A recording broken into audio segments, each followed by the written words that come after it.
পাহাড়ি জলের স্রোত বইছে ফারাক্কার নিশিন্দ্রা কাটানে। ঝুঁকি এড়াতে বন্ধ হলো নিশিন্দ্রা উচ্চ মাধ্যমিক বিদ্যালয়ের সামারটিভ পরীক্ষা। ফারাক্কার নিশিন্দ্রা কাটানের উপর দিয়ে বইছে পাহাড়ি ঝাড়খণ্ডের জল।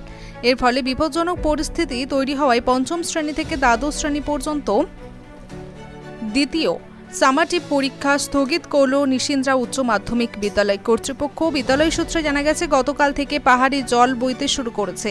কয়েকদিন আগে এমন জলের তোড়ে এক স্কুল ছাত্র আসার সময় পথে ভেসে গিয়েছিল। কোনো রকমে প্রাণী বেঁচে যায় সেই ঘটনার পুনরাবৃত্তি ঠেকাতে এবং শিক্ষার্থীদের নিরাপত্তার কথা মাথায় রেখে পরীক্ষাগুলি স্থগিত করা হয়েছে। আজকের দিনেই ছিল দ্বিতীয় সামারটিভের ইতিহাস পরীক্ষা, তা বাতিল করা হয়েছে কারণ বিদ্যালয়ের প্রায় 30% ছাত্রছাত্রী আধোয়া ও চণ্ডীপুর গ্রামের বাসিন্দা, যাদের প্রতিদিন নিশিন্দ্রা কাটান পার হয়ে স্কুলে যেতে হয়। ওই পথ দিয়ে চলাচল এখন অত্যন্ত বিপজ্জনক হওয়ায় দুর্ঘটনা এড়াতেই পদক্ষেপ নেওয়া হয়েছে বলে জানিয়েছে স্কুল কর্তৃপক্ষ। আমরা ছাত্রছাত্রীদের সাথে বিগত কয়েকদিন আগে একটা ঘটনা ঘটার জন্য সেই পরিপ্রেক্ষিতে আমরা বন্ধ রেখেছি। কাটানের জল অতিরিক্ত মাত্রায় বইছে, সেই জন্য বাচ্চা ছেলে মেয়ে আসতে পারবে না আধোয়া এবং চণ্ডীপুর থেকে, এই জন্য পরীক্ষা রাখা হয়েছে। নিশিন্দ্রা গ্রাম তো আছেই, এছাড়া ঘরাইপাড়া, পলাশী, রেল কলোনি, চণ্ডীপুর এবং আন্ধোয়া।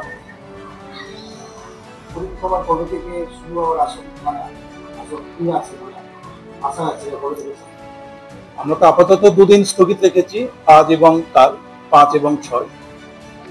পরিস্থিতি দেখে আমরা আবার 7 তারিখ থেকে শুরু করব ভেবেছি, বা সেই পরিস্থিতি হয়ে আছে।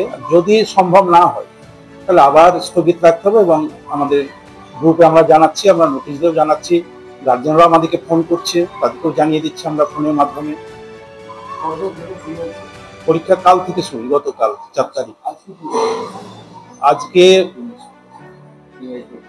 ইংলিশ পরীক্ষা 2 হাফে ছিল, মানে একটা 11টা থেকে শুরু হয়েছে, একটা হয় আর একটা 1টা থেকে শুরু। এটা হচ্ছে সেকেন্ড সামারটিভ।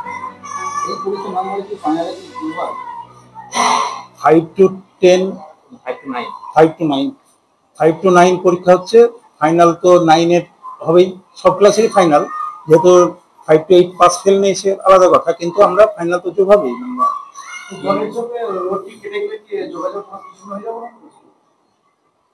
অবশ্যই তাছাড়া কোনো কারণ নেই। যদি কেটে যায়, বিকল্প রাস্তা যেটা খুলে দেওয়া হয়েছিল সেটাও তো বিপজ্জনক, সেটাতেও একটা ঘটনা ঘটে গেছে। তাহলে গার্জেন দিকে জানি সেটা ব্যারেজ হয়ে আসতে পারে, কিংবা তিলডাঙ্গা ঘুরে, সেটা অবস্থাও খারাপ। সে রাস্তা একমাত্র পথ ব্যারেজ হবে, হয়তো 2 কিলোমিটারের পথ 8 কিলোমিটার হয়ে যেতে পারে।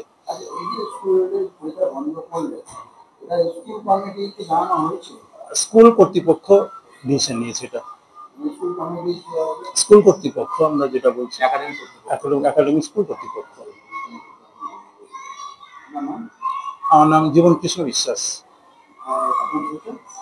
আমি অ্যাসিস্ট্যান্ট টিচার এবং স্টাফ কাউন্সিলের সেক্রেটারি।